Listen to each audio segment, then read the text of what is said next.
نحن هلا في وسط لندن، وهذا اشهر نهر تقريبا بالعالم، نهر التايمز. ومن هون من وراء مسله واسد مصري هون واسد مصري هون. طبعا اكيد تسال حالك شو اللي جاب المسله هي لهون او هدول الاسود. المسله هي اصليه. قصه المسله، هاي المسله مسله كليوباترا، ضلت حدود 2000 سنه في مصر. هلا هاي المسله في وسط بريطانيا، في وسط العاصمه لندن. المسله هي وصلت لهون كهديه من الوالي محمد علي باشا العثماني. قدمها الوالي العثماني محمد علي باشا كهديه لبريطانيا بمناسبة انتصار اللورد نيلسون في معركة النيل وهزيمة الجيش الفرنسي بقيادة نابليون بونابرت بسنة 1801. ولكن المسلة ظلت لسنة 1887 بالإسكندرية بمصر بسبب ضخامتها وحجمها وتقلها، لأنه كان من الصعب بهداك الوقت على أي وسيلة نقل منحوتة أو تحفة مثل هاي بطول تقريبا 10 متر من مصر الإسكندرية بسنة 1800 على لندن. لبين في سنة 1887 اجى الراعي الإنجليزي ويليام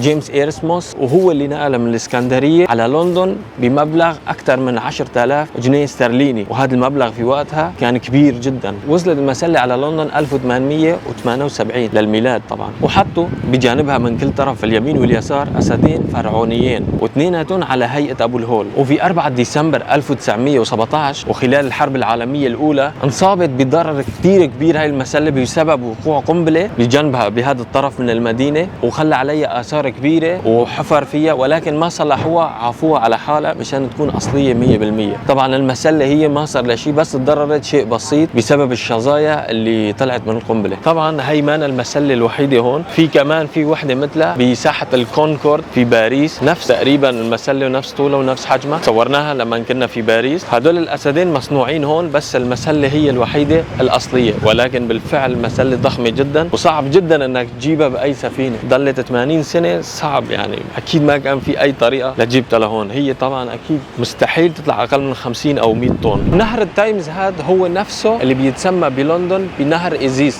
ويعتبر من أسوأ الأنهار بالعالم لسبب تباطؤ المي فيه، لأنه كان بالبداية سريع وبعد تباطؤت المي فيه لدرجة أنه ترسبت فيه كل الأوساخ اللي كانت تجي، لأنه هو طوله أصلا 14,000 كيلومتر. فلذلك لتسرب هاي الكمية الكبيرة من الأوساخ وعدم تماشيه بشكل سريع تسمى بالنهر الميت بيولوجيا.